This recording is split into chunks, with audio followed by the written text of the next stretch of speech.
Hello students, how are you all? Now you have gone to your 8th standard. You have become big students now.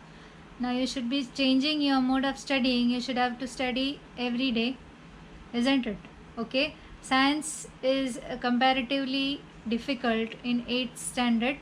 Okay, it is the portion is comparatively vast. It is about 19 chapters. The first 10 chapters or 9 chapters are of the first semester. Okay, so there will be 9 chapters in the first semester and the remaining in the next semester, next term. Okay, so there are many chapters, the number of chapters are more and they are comparatively difficult. So it is better if you learn from the beginning itself. Myself, Mrs. Suman Sapre, I will be teaching you science. Okay, you might have understood by now. I will be teaching you science paper. Okay, now in science paper you are having 9 chapters in the first term. I will be starting with chapter 1. Now every day I will be sending you videos. Okay, I will be sending you a schedule what I will be doing in the first 15 days. Okay, I will be sending you videos from Monday to Friday, that is Monday, Tuesday, Wednesday, Thursday, Friday, and on Saturday, Sunday you have to revise what you have seen and complete with your homework part. I will be giving you homework, okay, every day. You have to write the homework in your notebooks. I will be checking the notebook when our classes start. Okay, so you are supposed to write the answers for the homework which I give you. If you don't have the textbooks, you may write what I give on the board. Okay, I will be writing everything on the board, so you may copy from the board itself if you don't have the textbooks. But if you are having the textbooks, you may refer to the textbook itself. Okay, so from this year, make it a habit of reading the textbook and learning from the textbook. Okay, so till your 7th standard you used to learn only from the exercise, question answers from the exercise. You used to by heart the fill in the blanks, the question answers, and those questions were only asked. But from your 8th standard it won't be like that. The questions could be from anywhere from the textbook itself. Okay, so it is very important for you to read the textbook, read it several times and then learn. Okay, I will be giving you questions. The answers for those questions you may write in your notebooks and study. The exercise questions I will be giving you when our classes start. Okay, I don't have any printed notes for the time being. I will be providing written notes when the classes start for the exercise. Okay, but for the other questions you may refer to the board, refer to the textbook and write the answers for the questions for the homework which I give. Okay, so we shall start with the first chapter. The first chapter is living world and classification of microbes. In living world, you know there are different plants, animals, microbes, that means bacteria, virus. You know what is a virus now. Okay, not the only virus which you find in computers, but there are these are original viruses which causes diseases. And there is a question, can you recall, on page number 1. Okay, now what are the questions we will see. I haven't written the questions here, I have written only the answers. You may write the answers in your textbook itself. What is the hierarchy for classification of living organisms?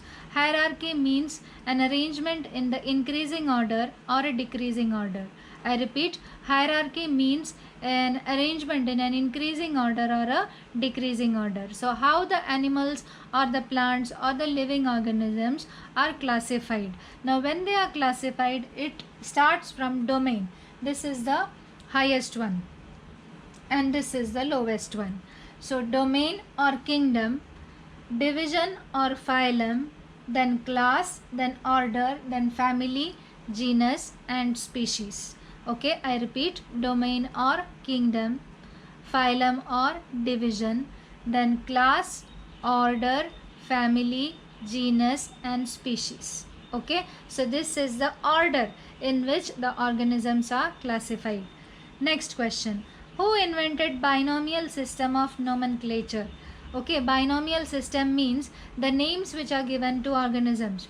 For example, Rana tigrina. You know what it is? Rana tigrina. It is not the Rana in cereals. Okay, Rana tigrina is the scientific name of a, not a tiger, it is a frog. Okay, Rana tigrina is a frog. So Rana is its genus name and tigrina is its species name. Okay, this system is said to be binomial nomenclature. So there are two names, one name which is a genus name and other name which is a species name. Who put forward this? Who discovered this? It is Carl Linnaeus. You may write the answer there itself. Next question. Which levels of hierarchy are considered while writing the name in binomial nomenclature? Okay, which levels are considered? It is genus and species. First you write the genus name and then you write the species name. Okay, now we will start with the chapter. The chapter is about, the first part is about classification of living organisms.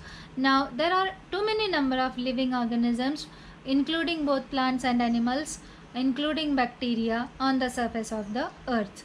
Now, need of classification. Why there should be classification? According to 2011 census, around 87 millions of species. Now, what do you mean by a species? That means a group of organisms. We all are of the same species. Okay, human being is one species. So, there are about 87 millions of species of living organisms are found on the surface of the earth, both land and sea. To study about them, it has to be divided into different groups. Okay, so it became difficult, the study became difficult, so the organisms were divided into groups.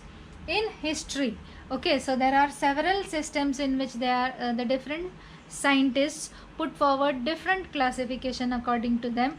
These are some which have been given in our textbook, okay, which we have to read. So Carl Linnaeus, the first one is Carl Linnaeus in 1735. He divided the living organisms into two kingdoms, Vegetabilia and Animalia. So basically plants and animals. At that time the microscope was not there, bacteria were not known. Haeckel in 1866, three kingdoms, Protista, plants and animals. Third is of Chatton, 1925, two groups, prokaryotes and eukaryotes. What do you mean by prokaryotes and eukaryotes? We will see later. Copland in 1938, four kingdoms, Monera, Protista, plants and animals. Robert Whittaker in 1969, five groups, Monera, Protista, fungi, plants and animals. So this is the history of classification. We may start 1735, 1866, 1925, 1938 and 1969. Now this is the most accepted type of classification, that is of Robert Whittaker. Now we will see the study of classification of living organisms by Robert Whittaker. Okay, before that you may copy this in your notebooks. Okay, I'll tell you now, whatever I write on board you have to write in your notebooks and then do the homework every day. Okay, every day you are supposed to write what I give on the board and the question answers which I give you as homework. Now you may write this. Okay, so this is the criteria for classification of plant kingdom by Whittaker. The first one is complexity of cell structure. Whether the cell is prokaryotic or eukaryotic. Prokaryotic means it is without nucleus and eukaryotic means it is with nucleus. Now you have studied about a plant cell and an animal cell. In the plant cell, you might have seen, or the animal cell, there is a nucleus at the center. In the case of prokaryotic organisms, there is no nucleus. There are chromosomes, but there is no nucleus. It is said to be prokaryotic. Or eukaryotic, which is having a nucleus. Complexity of organisms. Whether the organism is unicellular or multicellular. Unicellular means which is made up of only one cell. Multicellular means which is made up of many cells. Mode of nutrition. Okay, how do they bring about their nutrition? Plants, whether it is autotrophic means which are able to carry out photosynthesis. Fungi, which are saprophytic means which feed on dead and decaying organisms.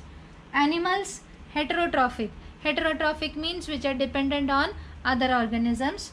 Or ingestive means which eat the food, okay, which eat the food by the process as we do. Okay, we eat our food, we are ingestive. Now the next is lifestyle. Plants, they are producers. Animals, they are consumers. Fungi, they are decomposers. Or the last criteria is phylogenetic relationship. What do you mean by phylogeny? Phylogeny is the sequence of events during evolutionary developments of a species. So for example, human being developed from monkeys, it is said so. Like that, each and every organism is having an evolutionary story. So some organisms are inferior, some organisms are superior. We are considered to be superior organisms. Okay, so inferior and superior organisms, so their sequence, that is said to be phylogeny. So these are the criteria which is considered for classification of organisms by Whittaker. I repeat, complexity of cell structure, that is whether it is prokaryotic or eukaryotic. Complexity of organisms, whether it is unicellular or multicellular. Mode of nutrition, plants are autotrophic or photosynthetic. Fungi are saprophytic. Animals are heterotrophic or ingestive. Lifestyle, plants are producers, animals are consumers, fungi are decomposers. Phylogenetic relationship, phylogeny means sequence of events during evolutionary developments of a species. Okay, so this is the criteria. If you are having a question on criteria, you have to write this much. Okay, you may copy. So these are some of the meanings which you may write in your notebook. Prokaryotic means it is without nucleus. Eukaryotic means it is with nucleus. Unicellular, which means it is single celled, which is consisting of only one cell. Multicellular means it is of many cells. Autotrophic means which can prepare their own food by the process of photosynthesis. Saprophytic means which feed on dead and decaying organisms.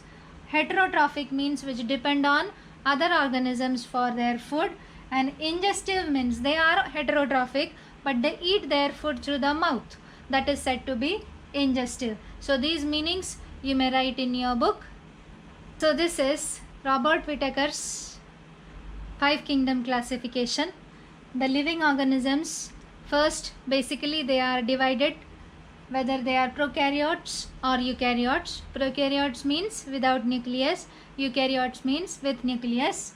Prokaryotes, if they are unicellular, they belong to kingdom Monera. All the bacteria come under kingdom Monera.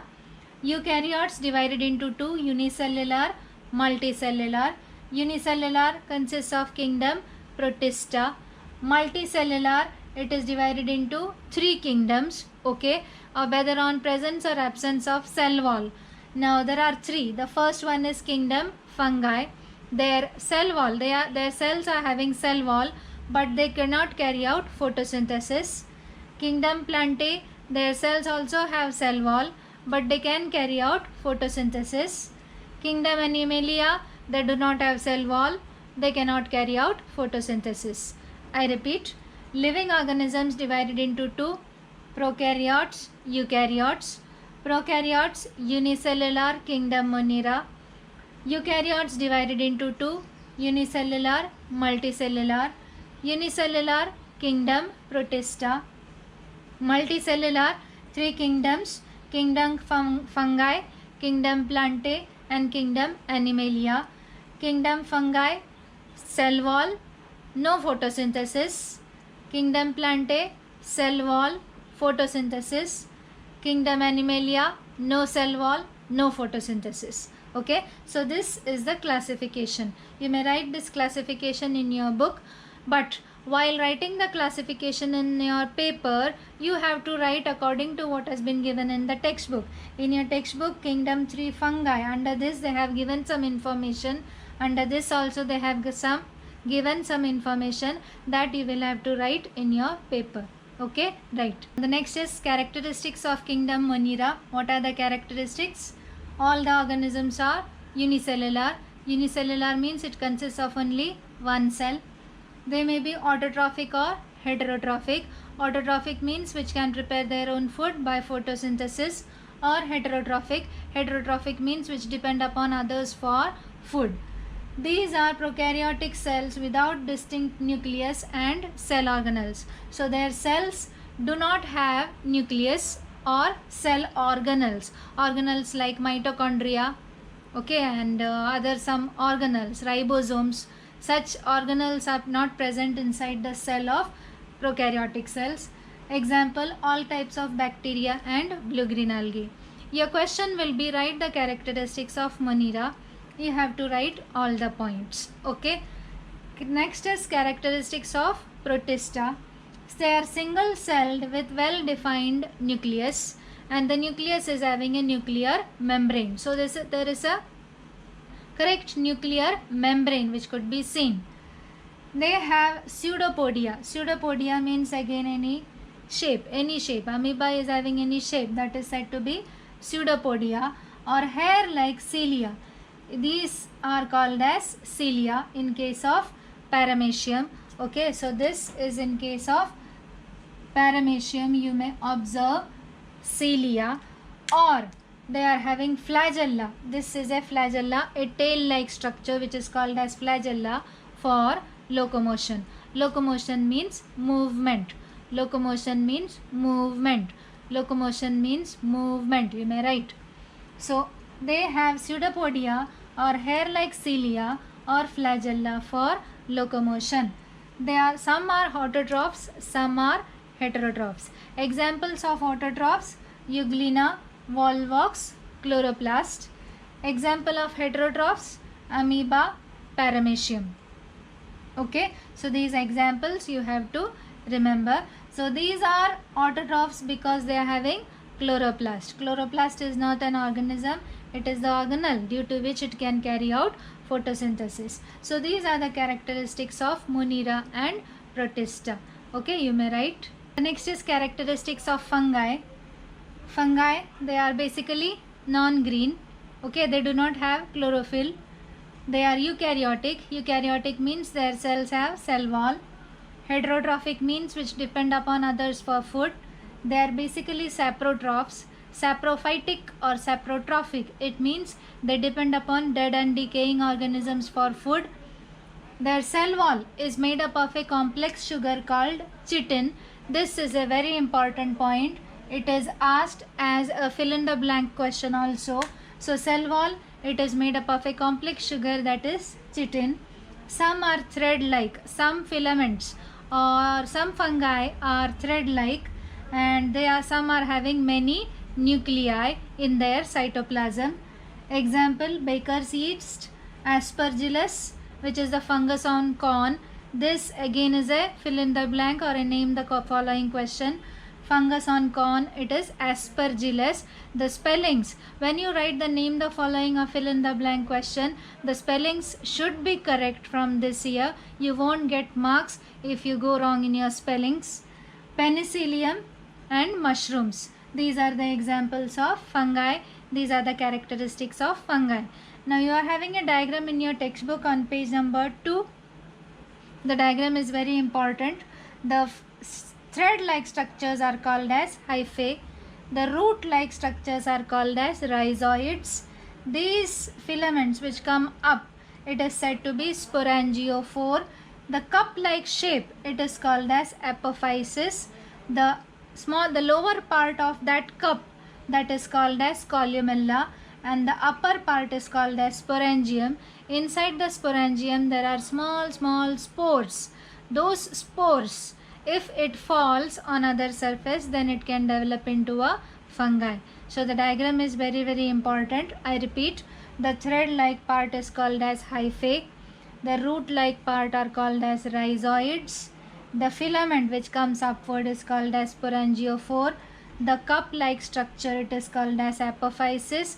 The lower part of the cup is called as columella. The upper part is called as sporangium. Inside the sporangium there are spores. Okay, so these are the characteristics of Monera, Protista and fungi. You have to learn the characteristics with all the examples and diagrams. Okay, now I will give you the homework. So this is your homework for today. Draw a chart showing Robert Whittaker's 5-kingdom classification. What are the criteria for classification of living organisms by Whittaker? And write the characteristics of Monera, Protista and fungi. All the answers are there in the textbook. For those who don't have your textbook, you may write whatever I have written on the board. Okay, so complete your homework for today. Thank you.